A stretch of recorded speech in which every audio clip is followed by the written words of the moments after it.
जय श्री राधे। मैं जगत गुरु कृपालु परिषद की ओर से आप सभी आमंत्रित महानुभावों का एवं अपने अपने टीवी सेट्स पर घर में बैठ कर के इस प्रोग्राम को देखने वाले समस्त दर्शकों का हार्दिक अभिनंदन करती हूँ।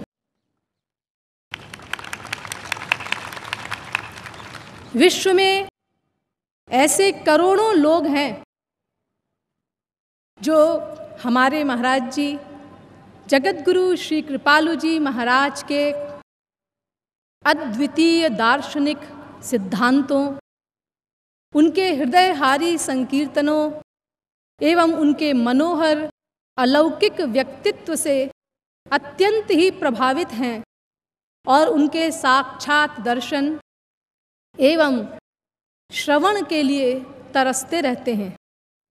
किंतु ऐसे कतिपय स्थान ही हैं जहाँ लोगों को ये सौभाग्य प्राप्त हुआ है। आज ये गुलाबी नगरी जयपुर भी अति सौभाग्यशाली बनने जा रही है, उन कतिपय स्थानों में से एक बन करके। यद्यपि यह नगरी तो भाग्यशाली तभी से हो गई थी जब यहाँ पर ब्रजधाम से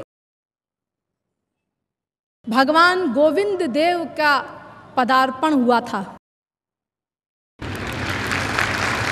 लेकिन मैं जो आज इसे अति भाग्यशाली कह रही हूँ, उसका कारण ये है कि हमारे शास्त्र कहते हैं कि आराधनानाम सर्वेषां विष्णोराराधनम परम तस्मात् परतरम देवी तदीया नाम समर्चनम, पद्म पुराण। अर्थात जितनी भी उपासनाएं हैं, भक्ति हैं, उनमें सर्वश्रेष्ठ भक्ति है श्री कृष्ण की। लेकिन उनसे भी श्रेष्ठ भक्ति है, उनकी सेवा से भी श्रेष्ठ सेवा है किसी वास्तविक महापुरुष की भक्ति, किसी वास्तविक महापुरुष की सेवा। क्योंकि स्वयं गोविंद देव जी ने ही कहा है कि निरपेक्षम मुनिम शांतम निर्वैरम सदर्शनम अनुब्रजाम्यहम नित्यम पूये ये त्यंघ्रि रेणुभिः। भागवत 11वें स्कंद के 14वें अध्याय का 16वां श्लोक। अर्थात मैं उन महापुरुषों के पीछे पीछे निरंतर चलता हूँ इस आशा में कि कभी उनके चरणों की धूल उड़ करके मेरे ऊपर पड़े और मैं पवित्र हो जाऊं। यद्यपि यहाँ धार्मिक वक्ता आते रहते हैं, इसीलिए आप इस जयपुर को छोटी काशी भी कहते हैं, लेकिन हमारे महाराज जी तो विश्व के 5वें मूल जगत गुरु हैं। दूसरी बात ये कि काशी नगरी, मैं मूल काशी की बात कर रही हूँ, मुक्ति को लक्ष्य बनाने वालों का स्थान है। लेकिन अस विचारी जे परम सयाने मुक्ति निरादरी भगति लुभाने। लेकिन जो सबसे बड़े समझदार लोग हैं वे मुक्ति को ठुकरा देते हैं और भक्ति को लक्ष्य बनाते हैं, उसके लिए लालायित रहते हैं। जगत गुरु श्री कृपालु जी महाराज के प्रवचन उस विशुद्धा भक्ति की लालसा सहज रूप से जिज्ञासुओं के हृदय में पैदा कर देते हैं। बड़े से बड़े वज्र हृदय वालों को भी भगवान के लिए रोना सिखा देते हैं। उनके थोड़े से सत्संग को अगर कोई अटेंड कर ले, कुछ दिनों तक अगर उनका सत्संग अटेंड करे,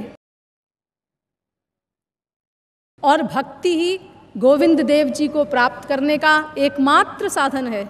इसीलिए मुझे तो ऐसा लगता है, मैं आपको अपने मन के भाव बता रही हूँ, कि शायद गोविंद देव जी में और महाराज जी में कुछ साठगांठ हुई होगी, या यूँ कह लीजिए कि जगत गुरु श्री कृपालु जी महाराज और गोविंद देव जी में चूंकि कोई अंतर नहीं है, इसीलिए कि तस्मिन् तज्जने भेदा भावात, नारद भक्ति दर्शन में कहा गया है महापुरुष और भगवान एक हैं।